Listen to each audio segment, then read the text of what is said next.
Karabhavahai Tejasvinavadhitamastu ma vidvisha Vahai.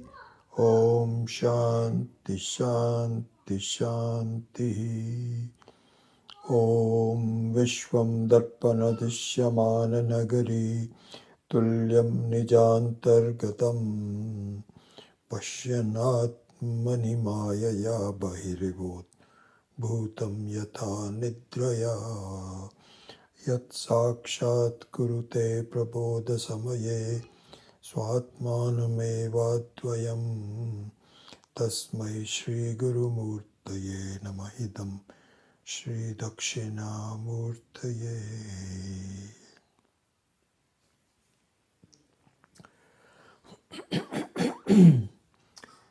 So today, it's the second to the last class of this series called The Vision and Promise of Vedanta. So today is class number 26. We will have a class next week on April 29th. And then after that, I'm going to be going to Sailorsburg for a week. And when I come back, I have some thoughts of changing the format of the Tuesday night class. The Saturday morning class will continue, but the Tuesday night, having finished this topic, we will think about, there's some changes that I'm thinking of. I'll probably be able to go over that in the next class, a week from today. If not, then when I come back, I'll announce it and so on. So what I was thinking of doing is that in today's class, we will put together many of the concepts that we have been discussing in the last few weeks.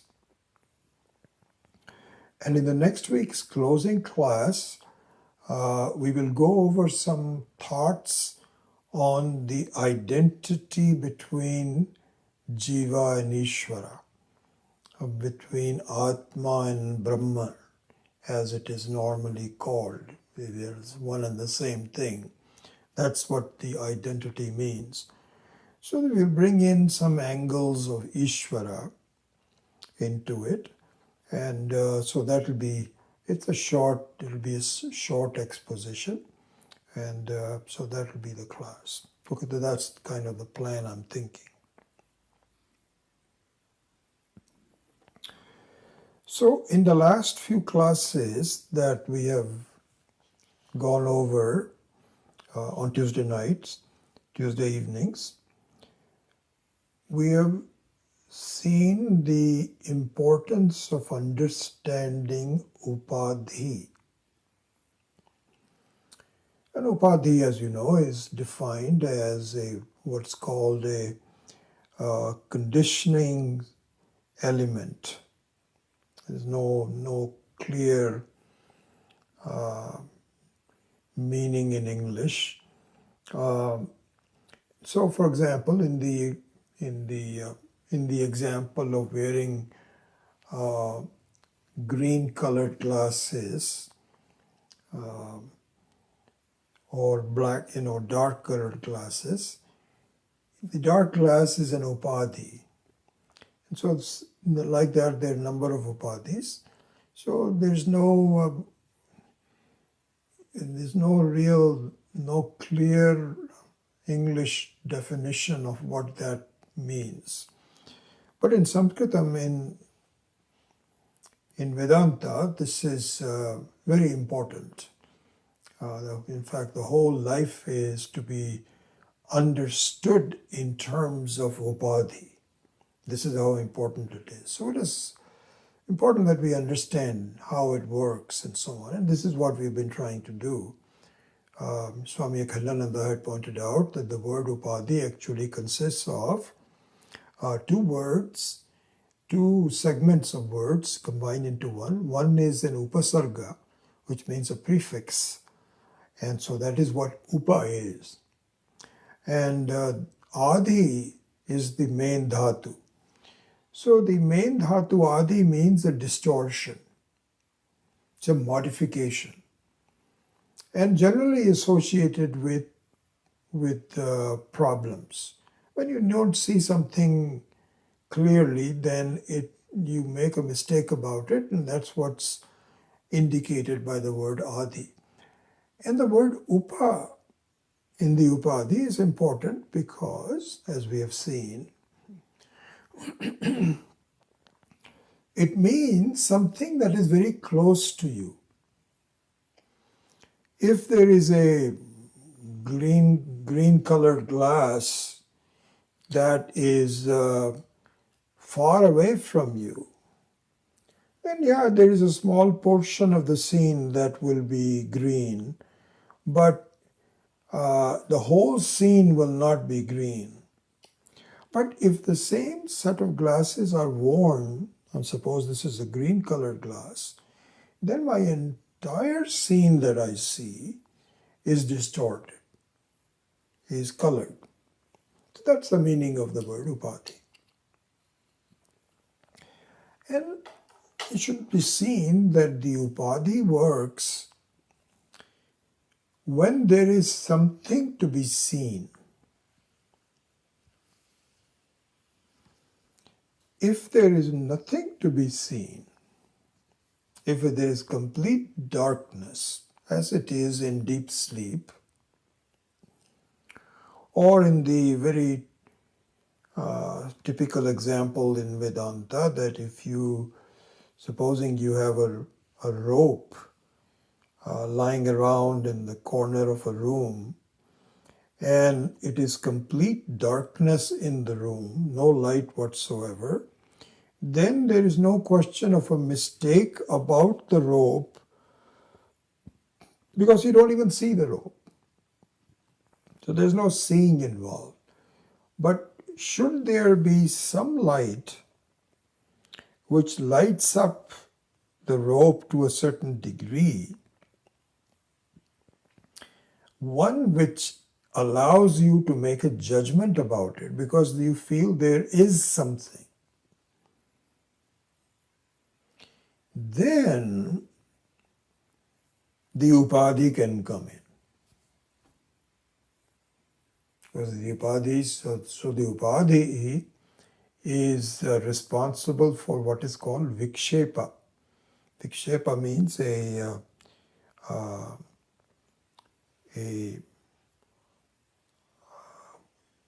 occurrence of some kind. It is not just hiding of something, but it really creates something.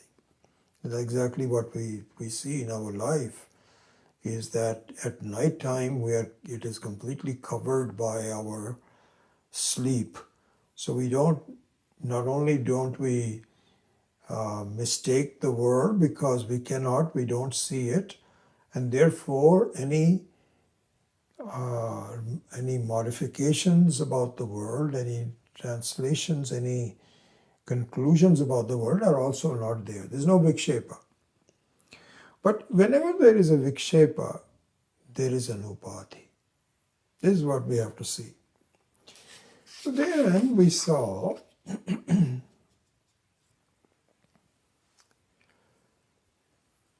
that there is this is something interesting to see. Well, we've kind of covered it, but just to put that into perspective. Anytime you have vyavaharika sat, not paramarthika sat, but vyavaharika sat, there has to be an upadi involved. Because vyavaharika sat is covered in drishya, not drik. And being involved in drishya, something to be seen, the only question is whether you see it accurately or not. Do you see it with clear glasses Or do you see with distorted glasses? Some distorted vision of one kind or the other. So, in the case of Vyavaharika Sat, Vyavaharika Sat means the transactional reality. So, we know that by now, we have covered this, that really speaking, in this phenomena of life, there is a Paramarthika Sat which is Drik Swarupa, but there's also a Vyavaharika Sat and a Pratibhasika Sat which is Drishya Swarupa. So anytime you have some transactions,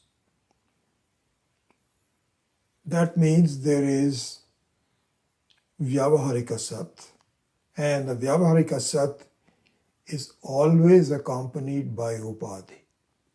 This is the way to look at it.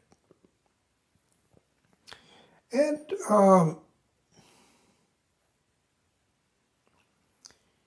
it's very interesting to think about this, that whenever you have the experience of Vyavaharika Sat, whether it is in Jagrita Avastha or in Swapna Avastha, either one, there's no Upadhi actually that's not true.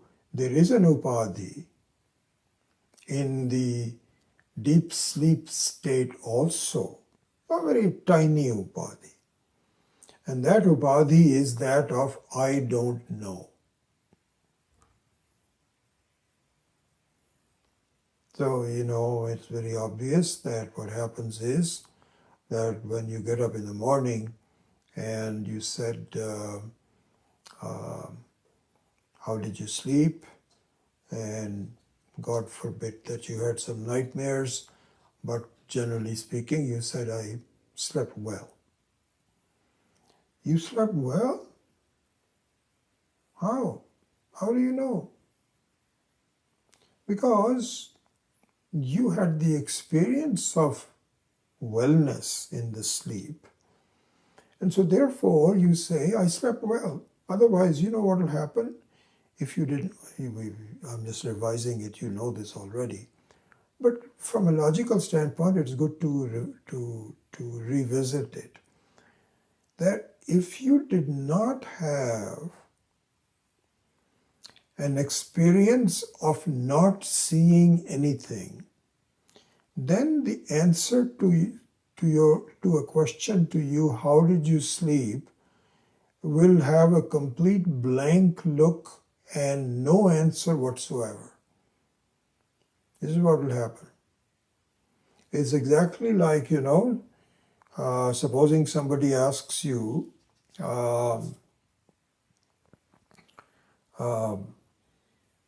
what happened in Gaza yesterday? And you say, I don't know. I haven't had the chance to look at the news, and I was not there. So it's very obvious that you were not in the conflict at Gaza.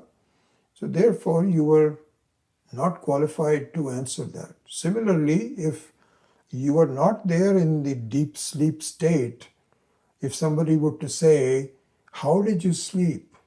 It's kind of like asking, how was Gaza last night? And you would say, the question doesn't arise. I wasn't there. But you say, it was very nice. I slept well. Okay, well, you slept well, then what did you see?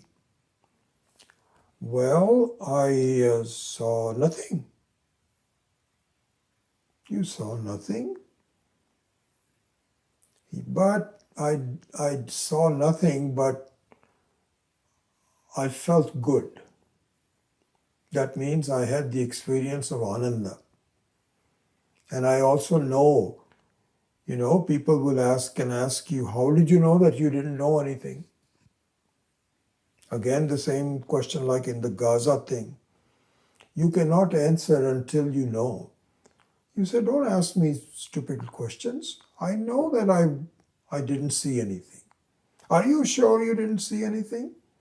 You can get annoyed at this persistent questioning. So the end result is that even in Sushupti, there is an upadhi. That's all I'm saying, but very minimal. The main work of upadhi comes in the Jagrata Avastha and in the Swapna Avastha. So there, things happen, and you, how do things happen? The way things happen is that not only is there a hiding of the reality of the self, which is Atma Avaranam, but there is a Vikshepa, because I don't know myself. See, that's the interesting thing. If I were to have complete absence of myself, I wouldn't have a problem. I wouldn't have a problem. Swami Dayanand used to, I think I've mentioned that to you. This is something that sticks in my mind from all the teachings of Swami Dayanand. He used to say,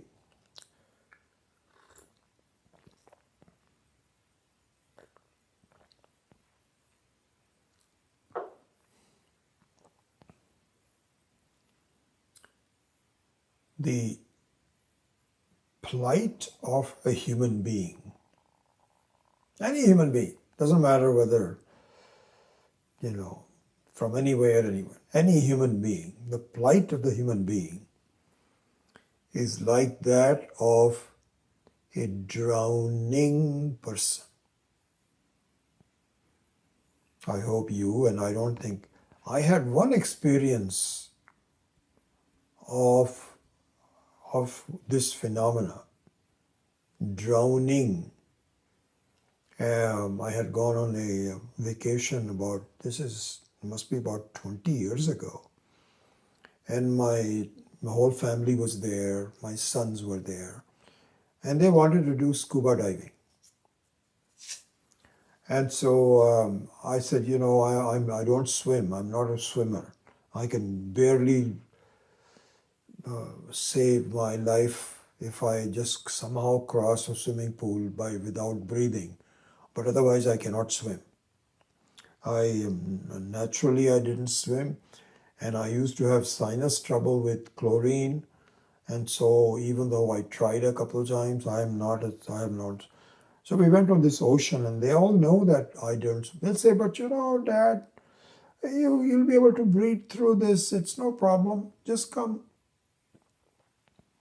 Wasn't very happy about it, but there was so much pressure from the whole family. They said, come on, your grandchildren are here, it'll be enjoyable, and so on.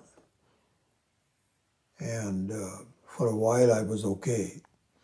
But then for some reason, I got some salt water. And let me tell you, it is not a very pleasant thing to swallow salt water. It is fatal very quickly. And so I struggled, and for a while I thought that I'll be okay. But then I could tell that I was losing the battle. And so luckily both my sons were close by, and I raised my hand and I said, come, come, come. So they all rushed over and propped me up, and we went back to the boat, which was only like 20, 30 feet away. Yeah, that was the closest thing that I think I came to being drowned. Swami Dayanand used to say that the plight of the human being is like that of a drowning person. Because he would say that the drowned person doesn't have any problems. Here's the problem, that he swallowed too much water and he died. So he had a huge problem for a short time. But that's it. After that, God knows where he is. The drowned person has no problem. But the drowning person has problems because what happens is that for a small time you feel, I'm okay in my life. I think I'm going to do okay. Everything is all right. You're happy. Then some things happen, something that really hit you, and one after the other. And not only is it something that is small, but something very big. Lose your job, you have health problems, somebody close by passes away, or whatever. And you start to think, what am I doing in my life? What's happening to me? Where am I going? I've lived here now for 45, 50, 60 years, and I'm not getting any better. And then all of a sudden, things become okay for a while. So Swamiji used to say, life is full of sukha, sukha, sukha, dukkha, dukkha, dukkha, dukkha, dukkha. Sukha, sukha, sukha, dukkha, dukkha, dukkha, dukkha, dukkha. Sukha, sukha. This is exactly what happens. So, this is the view of myself. So, it is based on a vikshepa. I don't know myself who I am. So therefore, I have to take something to be myself. Just look at the reasonableness of this logic. If you are someone and you don't know in reality who you are, then you will take something else for to be yourself, unless you're asleep, right? So we'll take something else. What you take yourself to be is the closest upadhi to yourself, which is your status in the vyavaharika satta as aham. This is me. So you say, this is me. This is what is called aham buddhi. Ahamkara. Aham akara buddhi. It is called ahankara. So here the word ahankara doesn't mean extraordinary, feeling of superiority. No, it's not that ahankara. Ahankara simply means aham buddhi, aham. I am. I am this.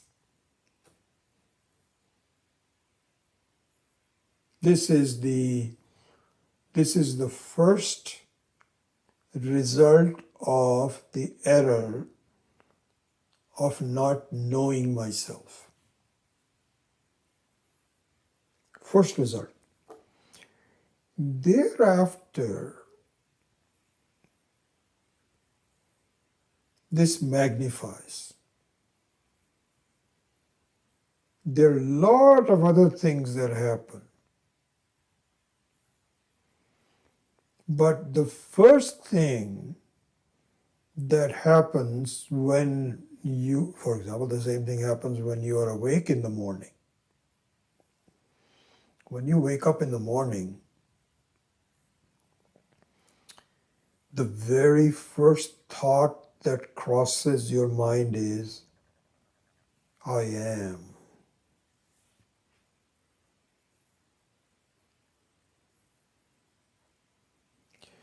So when you have that thought is accompanied immediately with what you are. You just open your eyes and you say, I am. The first thing that happens is, I have eyes, I can see. If there's light in the room. Then the mind goes to work. Goes to work because then you say, aha, I'm getting old. So this is what I am. Not just I am, but this is what I am. The state of the body is adopted as, this is who I am. Immediately after that, simultaneously perhaps, is the thought of,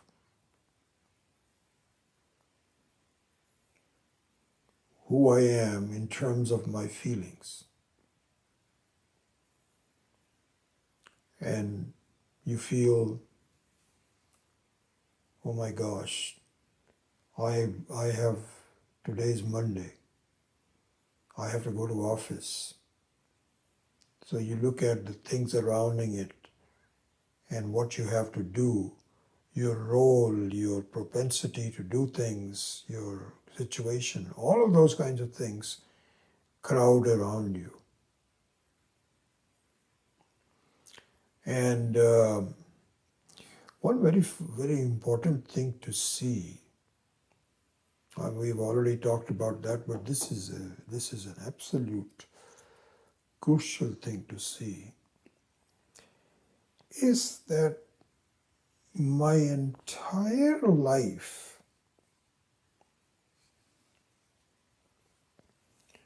consists of thoughts.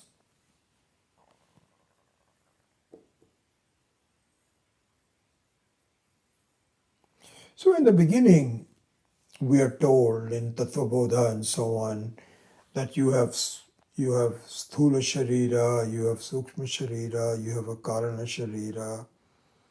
So you have three kinds of bodies. And all of that. But as you begin to study the depth of Vedanta, what is told, and I think I've already talked about this with you, is that the Sthula Sharira is also a thought. There's not a separate Sthula Sharira and a separate thought, and the two of them combine together, separate again. It's not like that. The whole thing is nothing but thoughts.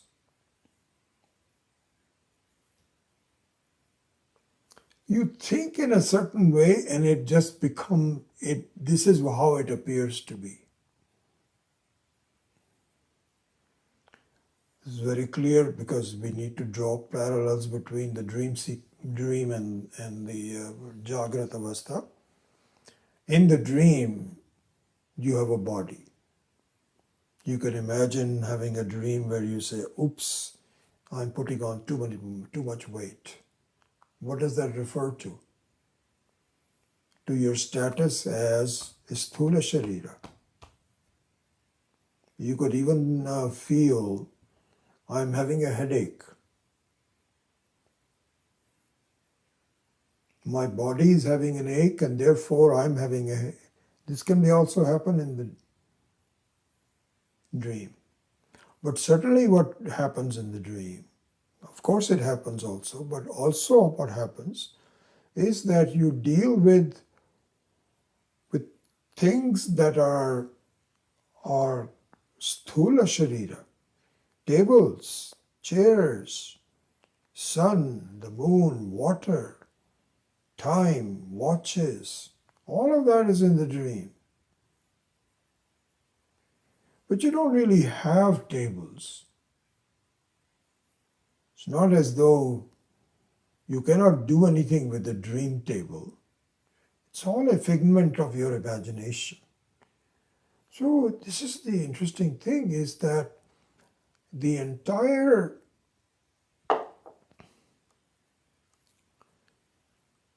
manufacturing of the dream, both in terms of tables, chairs, people, feelings, consequences, everything is all done by the projection of your mind.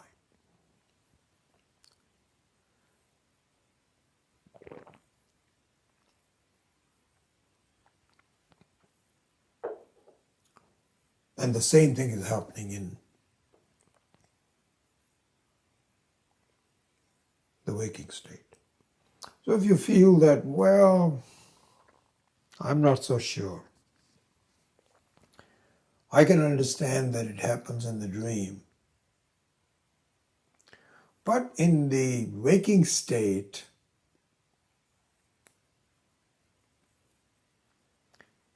I'm not so sure, because I find that the body has its own logic, its own set of problems. I have diabetes, and the treatment of diabetes takes years. Next morning I get up, it's not like in a dream. The diabetes of the body is still there. You have arthritis, other problems of the body. They just seem very solid. They don't seem thoughtful, or I can't just whisk it away. No, this is not a proper objection. It just means that the solidity of my body, the pervasiveness of diabetes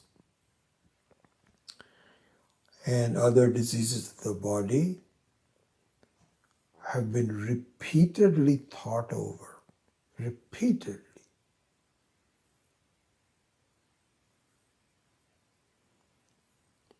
And it becomes very solid. This reminds me, recently I heard this, which doesn't surprise me, that Donald Trump instruct his people. He says, please remember this rule. It doesn't matter whether you lie or speak the truth. Doesn't matter. If it suits us, we can just lie. What matters is how persistent you are about repeating the lie. Because if you do, it starts to take on truth. He says this is something very funny, so use that. So something like that is what is happening in our lives. That there is no real solidity, but I keep repeating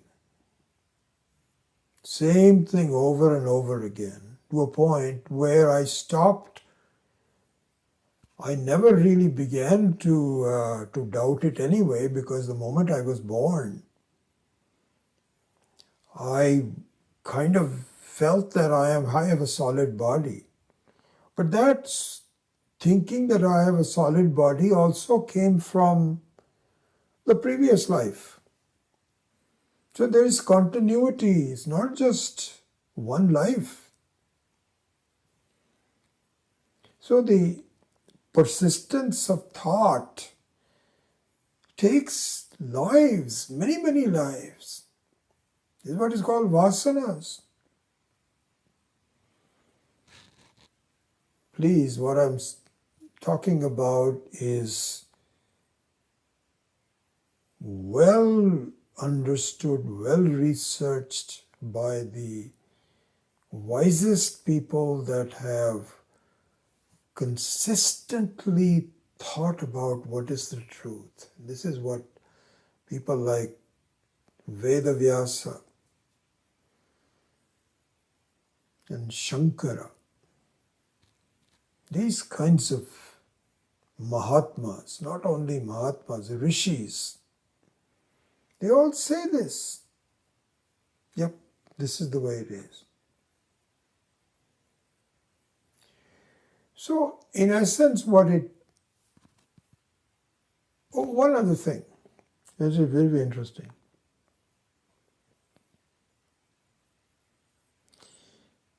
If the whole experience in my life was not just thoughts, I will never get moksha. Just think about that.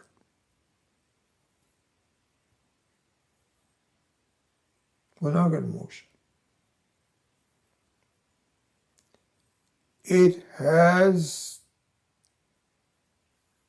no solidity, it is just a matter of clearing up of the fog. There is no, just like, I think the fog is a good example. That the fog can, in fact, obstruct your vision as much as the night does, as much as a wall does.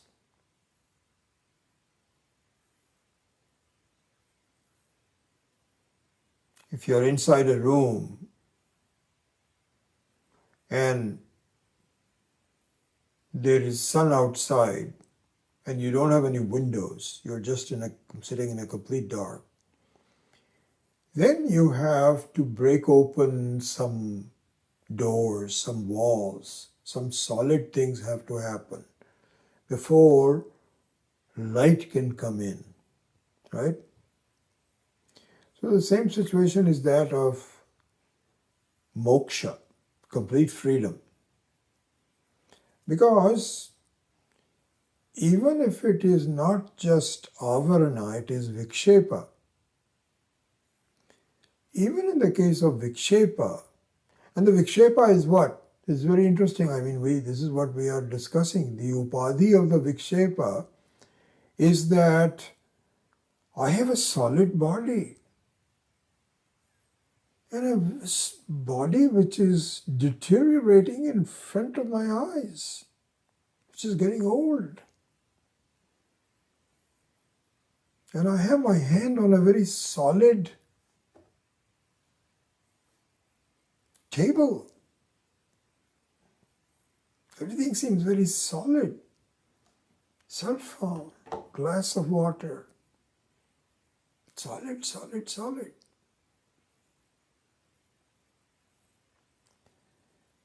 So even though it looks very solid, means that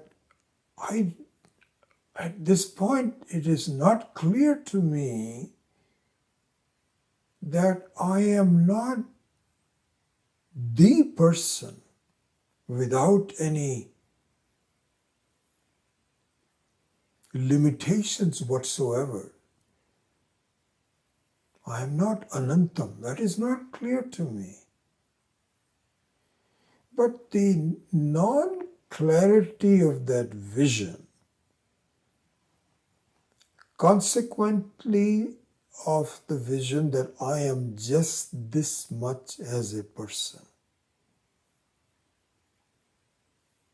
And I'm here as a very solid person.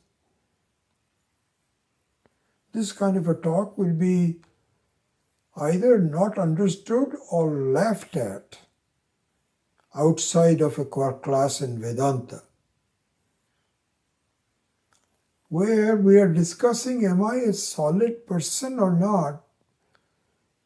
And people will say, are you crazy or what? So leaving aside that, so the whole idea is that I look it looks very, very solid to me.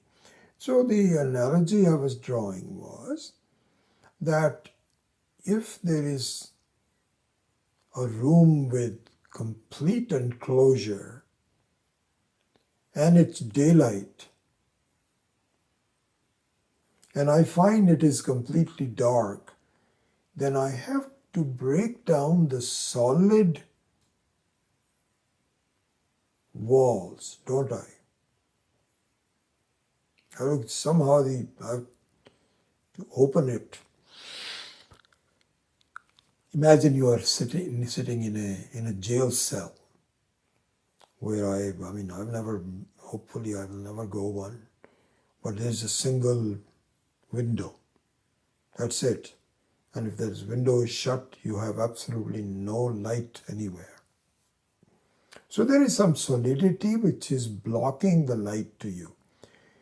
But in the fog,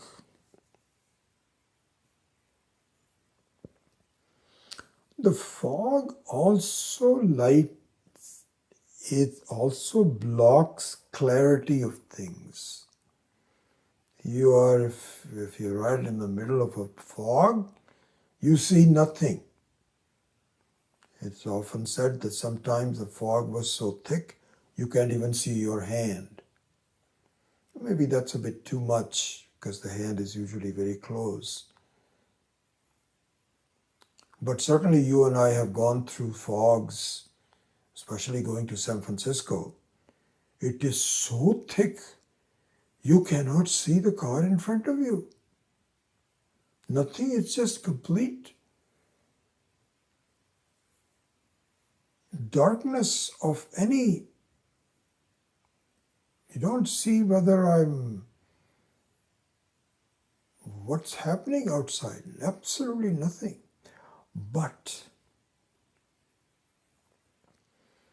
what does it take for the fog to go away? The moment the sunlight penetrates, a few layers happens automatically without your knowing. Poof.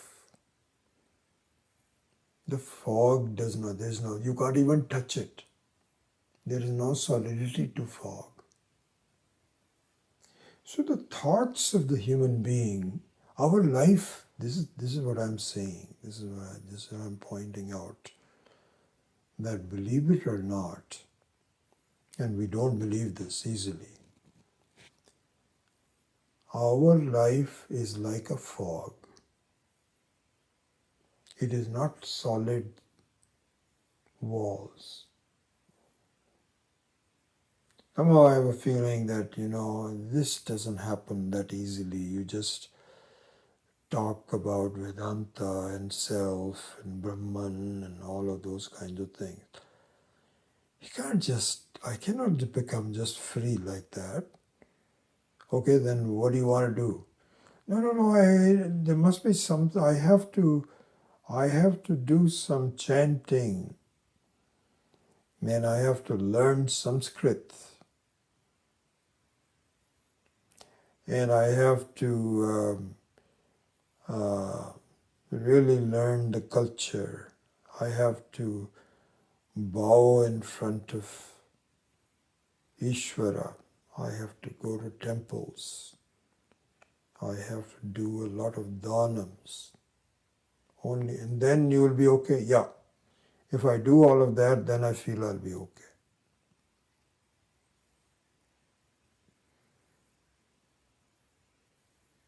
Yeah, Swami Dayananji used to give this a beautiful example. This is one of his favorite examples. He would do that so often that the moment after a while when he starts to give it this example, we'll say, oh, we've heard this one before. So we will just do some. In those days we never had cell phones, but even if we had it, we won't do that. But this is something we actually knew very well. So the example that he gives many, many times. If you listen to his talks, and sometimes perhaps even in the books also, this thing will come up, where this man was blind. And so when he came to he was told to go, why don't you go, if you go to a country like US where the medical science is very advanced, and they might be able to fix your blindness. So he says, no, I was born blind. He says, I know you can be born blind, but it's very possible that you may have something that can be cured. So he had his doubts about it, but all his family people said, come on, let's try it. So they took him to a very specialized doctor in the US. And the doctor looked at it and discussed and he told the family, this can be cured. I can reveal his eyesight to him. They said, really? It's not intrinsically defective? He says, no. It's a very serious problem. It is not just like a simple cataract, but with some surgical procedures these days with lasers and so on, I'll be able to completely do it. And so they said, oh, that's so wonderful, so let's do it. And so this guy who was the patient who was blind, he was still skeptical. He said, I don't know. I've gotten used to being blind. Just leave me alone. And they all said, you're still very young. You can't just give up like that. This guy is sane. He's not, and in fact, I could to embellish the story, the doctor can say, I won't even charge these expensive fees. I'll do it at a very discounted price because I want to really, this is a very special case that will give me a lot of pleasure, a lot of satisfaction. So they went with him, and so this guy was still skeptical. I don't know. And so let's try it. So the operation was done. And then his eyes were completely covered with bandages. So, he cannot see anything anyway because of the bandages. And there was a time for healing. And then after all of that, they'll say, okay, today is the day when you might be able to see. So they all did preparations and removed the bandages and said, okay, open your eyes and see if you see. So the guy said, I don't want to open my eyes. What? Why not? Because I am going to be very disappointed if I don't see after this halagulla, brouhaha that you guys have been going through, operations, this, that, or the other, recovery, etc., money. What if I don't see anything? They'll say, yeah, but I think you'll be able to see. Just open the darn eyes. He says, no, I'm not opening my eyes. Not opening my eyes.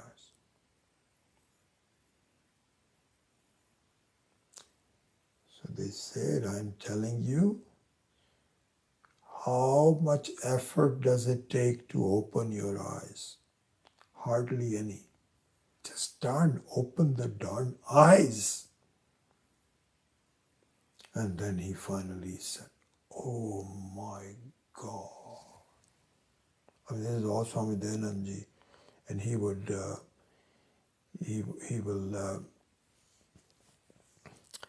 make it very dramatic. He'll say, I still remember those. He said, oh wow, oh my God, why didn't I do it sooner? This is phenomenal. I cannot believe this. Swamiji says, this is our situation. Funny as it sounds, this is our situation.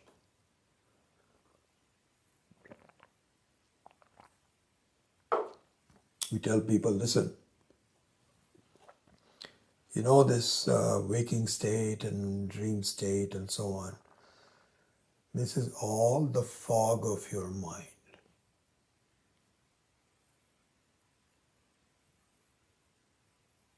It cannot be the fog of my mind. It's just like this guy saying, I've got a defect of seeing. You're saying that I can see and stuff like that, but I can't. So don't expect me to go along with you, because it is my experience, it's not your experience. So the teachers say, we know it's your experience, but please follow this procedure. We have people who have ascertained this is not a defect in you, it is a covering. And if we did all of these kinds of things, you will be okay. But you do have to do those things. And we say, oh no, this cannot be just a fog. It cannot just be my minds. There must be something real. I have to go to some pilgrimages. I have go to Mahakumbh, Chardham, and then slowly I will purify my mind and I will do Namaste to Ishvara. And then finally, after maybe in my next life, I may be able to do it. But at this point, please leave me. Whatever I am, I've accepted it. I've come to a point where my life is somehow not bothering me that much. I'm okay. Open your darn eyes. I'm telling you, do some Shravanam, Mananam, and Nididhyasanam. It is not, you don't have to do anything else. Just listen to the Shastra. And if you do that, all you have to do is to just go through that. No, I cannot do this, that. It doesn't sound right to me. Something so major that I don't even have to take another birth and I become completely Amritam. No, it cannot be like this.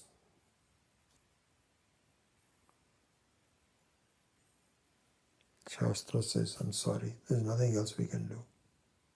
Just do it, my dear, and you will see all of a sudden the fog will disappear. It has been done unlimited number of times. It's not as though this is not a new procedure. No, we know it's a very serious problem. But please submit to this simple operation. That's really what happens, really speaking. Each one of us has to do that. It is not something that can be done externally. Another incident from Swami Dayanandaji, since it just came to my mind, was, and this is also very true, this is really absolutely this incident. He used to laugh about it and so on. So what happened was that when he first came to this country, and I was very fortunate that I knew him on this very first trip. Within the first few weeks,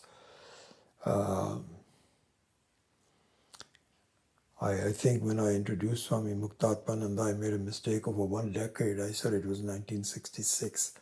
It was really 1976. So my apologies to those of you that no. So in 76, when I met him, he came to this country. And he recounts this. So here he was told by the students on the East Coast that Swamiji, the doctors here are the best. Because Swamiji always had some eye problems because of his diabetes. And you'll get the best optometrist, best ophthalmologist. They've got machines in them. I don't know what kind of treatment you had in India, but here you're going to get the best. Swamiji said, wow, that's wonderful. I'm very happy that this is just kind of like a side benefit. I'm here to teach, but you were telling me that the technology, etc., is so useful to me. Good, good, good. So he goes to this optometrist, and he describes this. He was so funny. He's so graphic and articulate in doing these things. So he was saying, I walked into this optometrist, and really speaking, he had never seen such a sophisticated set of machines with, CRT screens blinking and the machines in front of them and all of that. He said, oh my God, I'm in good hands. So he said, okay. The doctor came in and said, all right. Swamiji said, I just sat back and said, I am so lucky. Wonderful. So the doctor comes in and said, okay, we're going to test your eyes and we can make it absolutely perfect. Absolutely. With the right glasses and so on. Swamiji said, oh, this is wonderful. So he starts and says, okay, here's 5 lines. You have the top ones, which is very big, then the smaller. Which ones can you see? Swamiji said, he's asking me what I see. Why doesn't he he's the expert. I thought that when I was in India, they didn't know exactly what to do, so they would ask the patient. But here, these are very superior doctors, technology-oriented, highly advanced, and but they're doing the same thing. They'll say, okay, can you see, is this a B or a C? Ramiji will say, this is a C. Okay, good, that is correct. Okay, let's go to the smaller one. Then Swamiji's favorite one was when they go back and forth and they'll say, is this better or is this better? And Swamiji immediately said, oh my God, I don't know, maybe this is better. Are you sure? No, show me the other one first. So the other one then came in. And said, no, I think the other one was better. Swamiji said, this goes on for 15-20 minutes, half hour. And I come out and I say, I did the whole thing myself. Why did they not just tell me exactly what was going on? I'm not even sure whether I made the right decision, whether this was better or that was better, whether it was a C or a B. If I make a mistake, that means I have to suffer. What kind of a thing is this? There is a lot of truth in it. My God. This has so much phenomenal truth behind it. How? Because I have to judge what is going on in my life. Yes, there are some machines and there are some teachers and there's some Shastra will say, look at it this way. Is this better or that way? But eventually, the Atma has to define, what am I seeing? Is this an upadhi? Is this a distortion? Is this reality? So we were talking about this, I think, in the Saturday class, and we'll go over this in hopefully in more detail sometime. The final validator of my experiences is me, the Atma.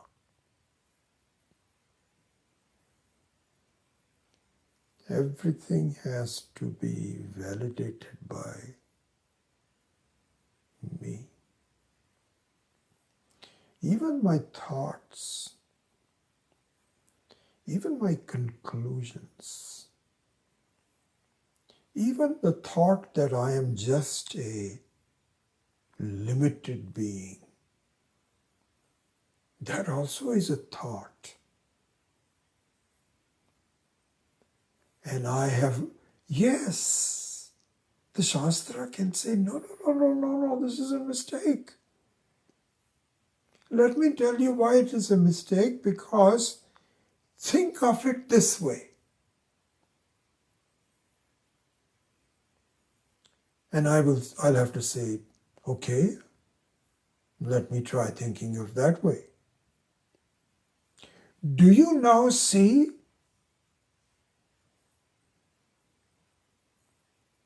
Kind of, but I'm not certain. Okay, that's fine. Not a problem. This will take some time. But we have to guide you to see if there is, this is what Shastra is saying, we have to guide you to see the way you should look at the world.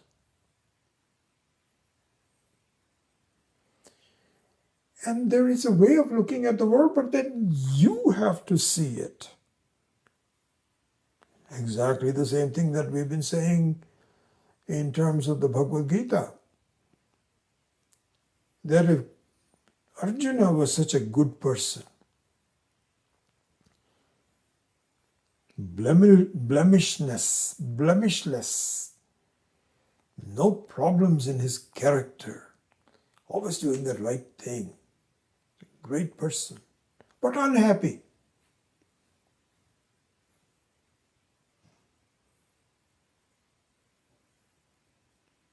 And Krishna is Parameshwara.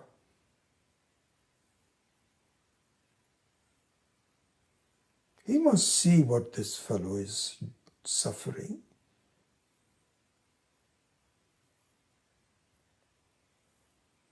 Why can't you just put your hands on me and says, Om, you're done.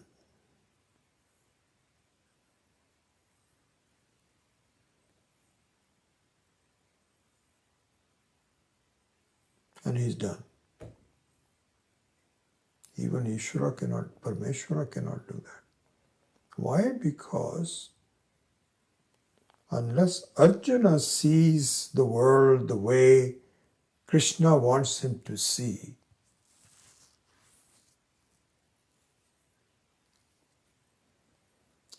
because Arjuna looks upon the world as a limited being, which he is not.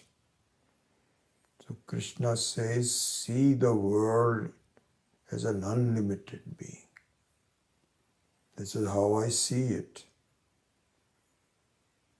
Swami Akhandananda makes this assertion many, many times. He says, you know what? We all want to be like Ishvara. We want to be like Ishvara because the way we defined Ishvara in our own mind is he has no problems. He's happy, like in Krishna. Krishna's case, he's got this flute Even there's a lot of problems going on, he says, doesn't matter, I'm okay. I want to be like that. So maybe it's so much problems going on, like tariffs and stock market going down, people getting out of the country. This attack in Kashmir today, 26 people.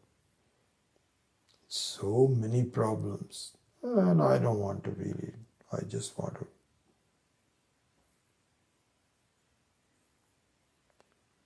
So I want to be like Ishvara, fullness, happy. Swami Kananda says, okay. Ishvara says, okay, if you want. You can be like that.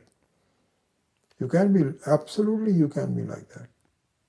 No doubt about it. But there is one condition.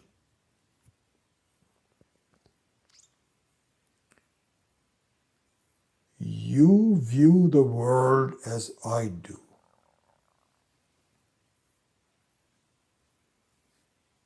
Non-separate from me.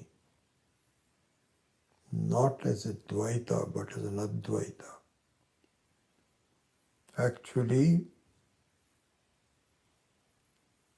part of me, if you want to look at it this way, just like the dream is a part of you, part of me.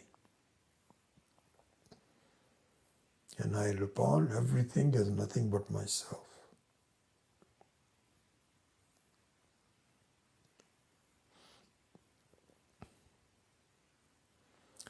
You have to look at it that way. Instead, what we do is we carve out a space for myself. This is me. And this much is mine. These are my children, my wife, my spouse. And everything is away from me.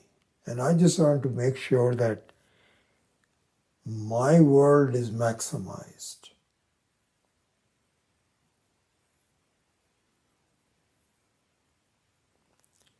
Ishwar says, fine, if you want to do that.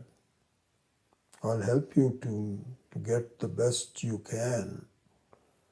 But are you sure that's what you want to do? Don't you want to really have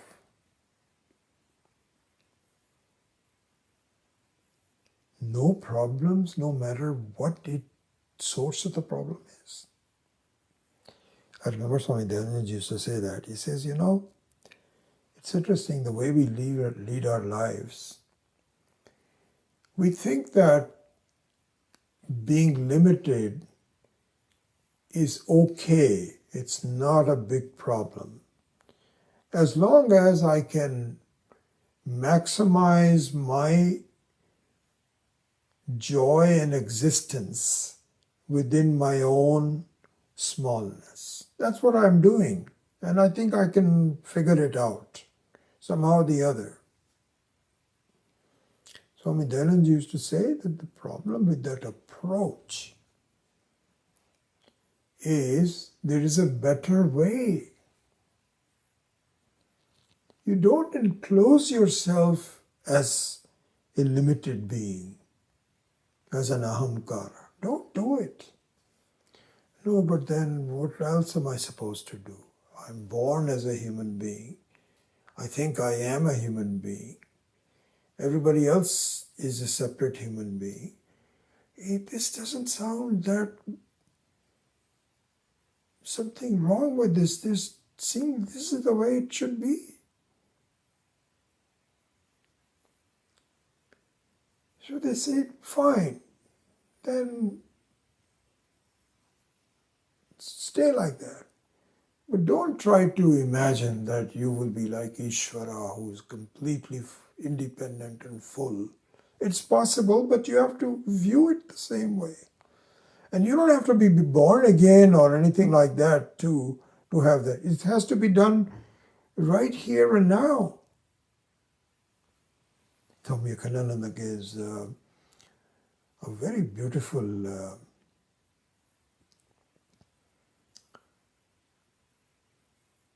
A beautiful exposition of this, because this is the thing about the Mahatmas. They have lived a whole life, and in that life, they have talked to so many people, seen so many examples, so much data, all different kinds of people who come to them with questions, and they have answers.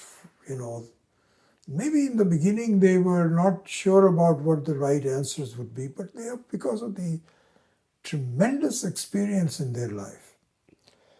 I read the books of Swami Akhandananda, and I'm really so impressed by how much he has gone through. So he gives this example. I think with that I'll close the class. He gives this example. He says, this is a very common thing that we all experience in our life. All do. Especially the ones who are really anxious to get going. And really, we are mumukshu, mokshamichu, mumukshita. What happens is that there comes a point where there are times when things appear pretty clear, just the way the Shastra is envisioning. I can see that. But it doesn't last. Because very soon, the moment you resume your activity, especially with people that are not Vedantins, and most of the people are like that, they don't have the same sense. They're not even polite. They're just out for whatever they want to do. Then my reactions also really fall flat on the ground. And I'm disappointed not only at the fact that I fall flat on the ground, but I feel I'm not capable of doing anything better. Because this has happened before. Many times I feel I'm okay, like a drowning person, and then I find that I'm back on normal terms. And this confuses me.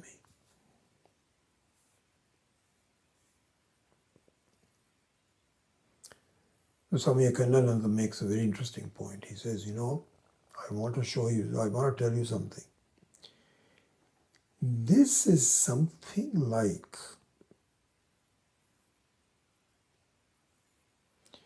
you go to a very pleasant movie or a show, and you can even include going on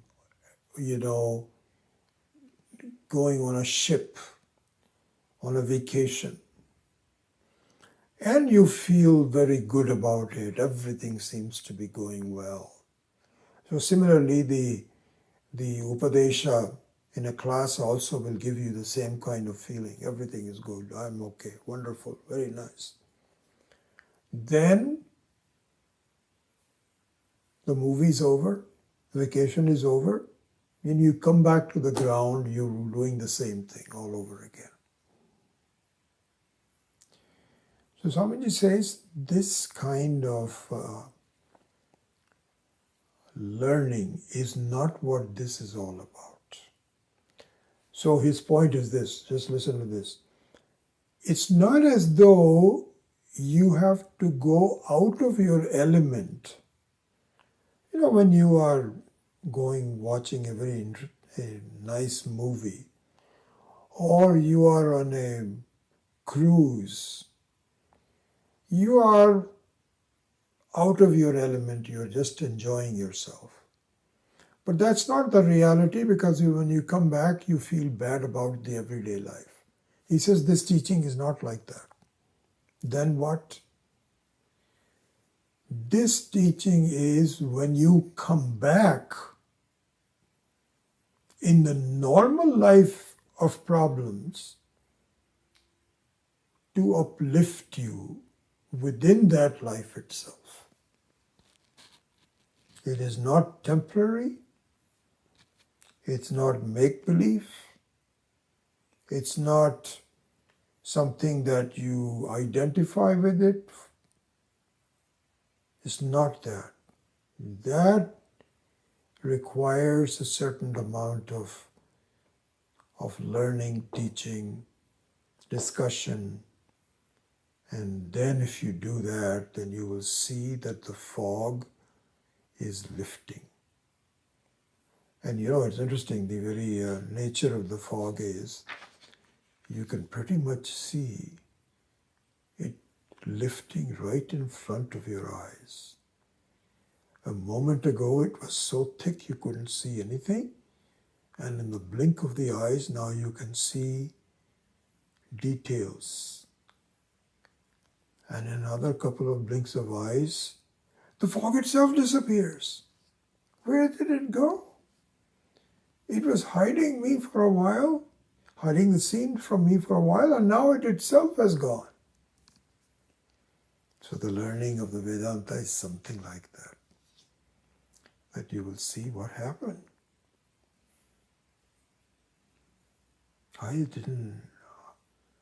It's a different scene altogether. Anyway, some thoughts in general about upadhi, about ahankara, about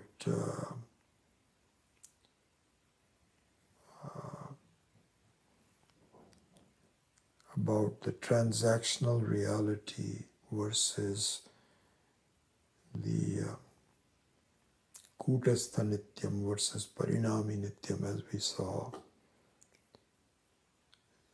And so I think that I'll close the class today, but then next week, as I mentioned, as I promised, I will go into some similar thoughts that are much more directly involved with the thinking of Ishvara and my relationship to it, about Brahma, Paramatma.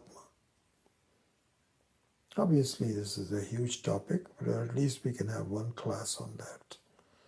So with that, we will complete the whole picture.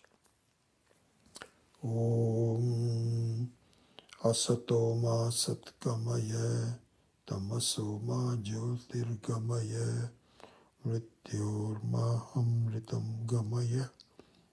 Om Purnamadav Purnamidam Purnat Purnamadachyate Purnasya Purnamadaya Purnameva Vashishyate. Om Shanti Shanti Shanti. Harihi Om Shri Gurubhyo Namaha. Harihi Om.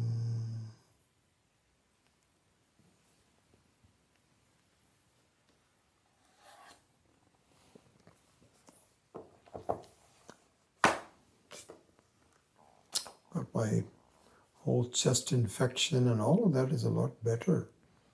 But I get very dry. My vocal cords get very dry after talking for a while. It's an effort. So I'm still working on that. Hopefully I'll find some remedy.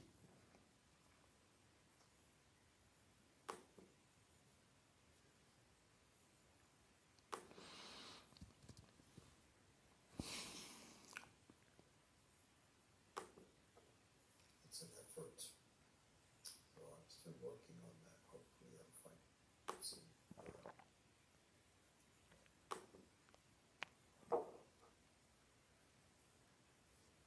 about the transactional reality versus the